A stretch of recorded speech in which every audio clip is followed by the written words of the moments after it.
Bom dia para o nosso bom Deus. Bom dia para todos nós.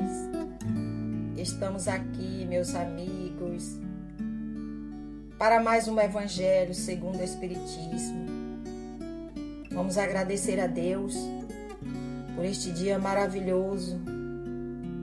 Que Deus cuide com carinho de cada detalhe deste dia. Que seja um dia leve, repleto de paz, de saúde e de todas as bênçãos que Deus tem para nós hoje. Nós só temos aqui agradecer. Então, ouvindo esta melodia que nos envolve, vamos procurar uma posição agradável, serenar a nossa mente, inspirando e respirando.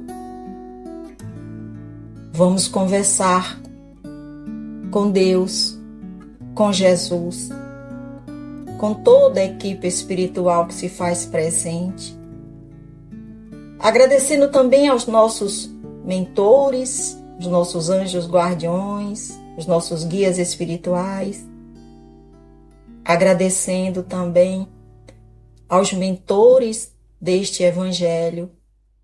Que Jesus esteja conosco, hoje e sempre. A primeira mensagem do dia é do livro Otimismo Todo Dia, de Lorival Lopes. A de hoje é a de número 76. Ela diz o seguinte: supere as pressões do ganhar pouco, do cumprir horários, do mando dos patrões, e não pense ser esta situação imutável. E você pode mudar tudo. Saber mais, desempenhar tarefas elevadas, ter mais conforto, mais amigos e apresentar-se melhor. Dispondo-se a ser melhor e a doar-se mais, você terá novo ambiente interior e novo mundo pela frente. Não se dê por vencido. Aperfeiçoe-se. Estude. Corrija falhas, deficiências, fragilidades, e as oportunidades logo virão como consequência natural. A crença em si faz aparecer as oportunidades que permaneciam ocultas. Que linda mensagem! É isso, meus amigos. Precisamos acreditar mais em nós. Só assim a gente cresce. Bom, o capítulo de hoje do Evangelho segundo o Espiritismo é o capítulo 13. Que a sua mão esquerda não saiba o que faz a sua mão direita. Item 9. É uma mensagem de um espírito iluminado, Irmã Rosália. Ela deixou essa mensagem no ano de 1860, lá em Paris. O tema é a caridade material e a caridade moral. Irmã Rosália disse o seguinte. Ela começa dizendo o seguinte: amemo-nos uns aos outros e façamos aos outros o que gostaríamos que os outros nos fizessem.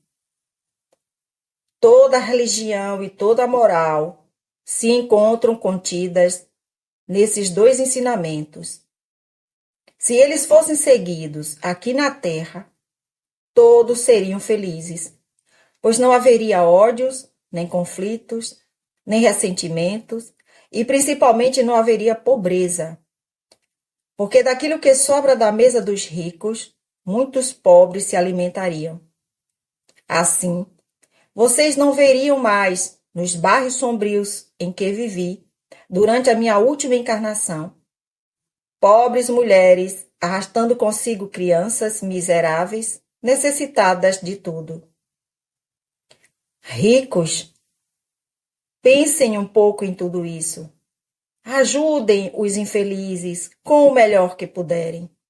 Deem para que um dia Deus possa retribuir o bem que fizeram e para que possam o encontrar, quando desencarnarem, um grande número de espíritos agradecidos que irão recebê-los na fronteira de um mundo mais feliz. Se pudessem imaginar a alegria que senti ao reencontrar no além aqueles a quem pude ajudar em minha última encarnação terrena. Portanto, amem ao próximo, amem como amariam a vocês mesmos, pois agora sabem que o infeliz que afastam pode ter sido outrora um irmão, um pai, um amigo que agora rejeita. Qual não será o desespero de vocês ao reconhecê-lo no mundo dos espíritos? Espero que tenham entendido bem o que deve ser a caridade moral, aquela que qualquer um pode fazer, porque não custa dinheiro e ainda assim é mais difícil de ser praticada. A caridade moral consiste em se tolerarem uns aos outros, e é o que menos fazem neste mundo inferior onde estão encarnados atualmente. Possuem um grande mérito. Acreditem em mim. O homem que sabe calar-se para deixar falar um outro que seja mais tolo que ele. Agir assim é uma forma de praticar a caridade. Não deem ouvidos quando uma palavra de menosprezo escapa de uma boca acostumada a zombar. Ignorem o sorriso desdenhoso com que muitos os recebem, por se acreditarem superiores. Na vida espiritual, que é a única real, essas pessoas frequentemente estão muito abaixo de vocês. Proceder dessa forma não é ser humilde, mas caridoso, pois não observar o erro dos outros é uma forma de praticar a caridade moral. Entretanto, a caridade moral não deve impedir a caridade material. Cuidem para não desprezar o seu semelhante. Lembre-se do que eu disse.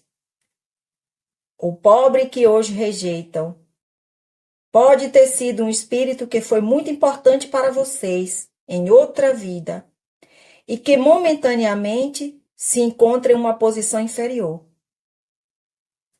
Tive a oportunidade de reencontrar na vida espiritual um dos pobres a quem pude, por felicidade, ajudar algumas vezes na terra.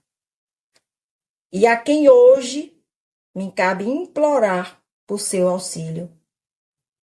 Lembre-se de que Jesus disse que somos todos irmãos e pensem sempre nisso antes de rejeitarem um indigente ou um mendigo. Adeus. Pensem naqueles que sofrem e orem por eles. Irmã Rosália, Paris, 1860. É isso, meus amigos. Grande passagem do Evangelho. Como a irmã Rosália disse, se todos nós seguíssemos os ensinamentos de Jesus, amando uns aos outros, o mundo seria diferente. Por isso nós precisamos refletir muito sobre os nossos atos. Nós precisamos deixar um pouco de lado o nosso orgulho, nosso egoísmo, e observarmos que estamos neste mundo com um único objetivo, que é a nossa transformação moral. E essa transformação, ela começa com a prática do bem. O bem a nós mesmos, nos amando, e o bem aos nossos semelhantes. Assim estaremos praticando a caridade. Os espíritos superiores, eles nos ensinam que fora da caridade não há salvação. Por quê? Porque a caridade é a maior de todas as virtudes, pois ela é o ensinamento moral responsável pelo destino dos homens, tanto aqui na terra quanto no céu. Então, vamos aprender a fazer o bem, pois fazer o bem basta a gente ter vontade. Agora, fazer o mal é só não fazer nada. Muitos falam: ah, mas eu não tenho condições de fazer a caridade. O que eu tenho é tão pouco. Muitos não sabem. Mas como nossa irmã Rosália nos ensinou, existem dois tipos de caridade: a caridade material e a caridade moral. A caridade material é a mais fácil de ser praticada. Ela disse aqui. Por quê? Porque não exige muito de nós. Não precisamos nem fazer nada de nenhuma renúncia. Basta nos desfazermos de algo que nós temos a mais. Uma roupa, um calçado, comida. Tenho a mais, vou dar. Já a caridade moral é aquela que nos toca a alma. E é por isso que ela diz que é mais difícil de ser praticada. Porque se ela toca a alma, nós podemos praticá-la sem gastar nada, um centavo. E às vezes a gente nem precisa sair de casa para praticar a caridade moral. Nós podemos orar por todos com muita fé, porque para praticar a caridade moral, você precisa tocar a sua alma. Então, orar por aqueles que precisam, ajudar alguém que esteja precisando muito, ouvir alguém que às vezes se aproxima da gente só para botar para fora o que está sentindo. E na maioria das vezes, a pessoa começa a falar os seus problemas e a gente bota para fora os nossos, porque a gente acha que o nosso é maior. Então, precisamos ouvir mais. A caridade moral, ela nos faz ficar no lugar do outro, sentir a dor do outro. E assim, meus amigos, nós agimos com base na lei de amor e de fraternidade ensinada por Jesus, que é, como disse a irmã Rosália no início, fazer ao outro o que gostaríamos que fizesse por nós. Então, essa passagem do Evangelho de hoje é para que a gente possa refletir sobre os nossos atos, os nossos pensamentos. Qual a caridade que eu estou fazendo mais? São perguntas que só nós podemos responder. Vamos pedir a Deus, a Jesus, os bons espíritos que nos acompanham, que nos dê força, para que a gente possa refletir, seguir o caminho certo, fazer boas escolhas e assim nos ajudar e ajudar o nosso próximo. Neste momento, vamos fazer a caridade, nos unindo todos em pensamento, sintonizando, vibrando, visualizando uma luz ao redor de nós mesmos, do nosso planeta, pedindo a Deus paz para a humanidade, paz para conosco, para a nossa família, misericórdia para com todos aqueles que estão passando por dificuldades, aqueles que precisam, que muitas das vezes nem percebemos. Muitos ficam em silêncio. Então vamos pedir a Deus que abra os nossos olhos, os nossos ouvidos. Que Jesus nos abençoe sempre. A reflexão final de hoje diz o seguinte: a palavra deve dar vida, não a morte. Portanto, que sejamos mensageiros de palavras de motivação, de vida, de alegria, de saúde mental. Que possamos levar luz onde há escuridão, que possamos ser o evangelho vivo, praticado em nossas ações, validando a nossa fé e motivando quem nos observa. Que nos veja como pessoas do bem, que agrega, une, ajuda e ampara quem precisa. Que possamos lutar contra nossas imperfeições.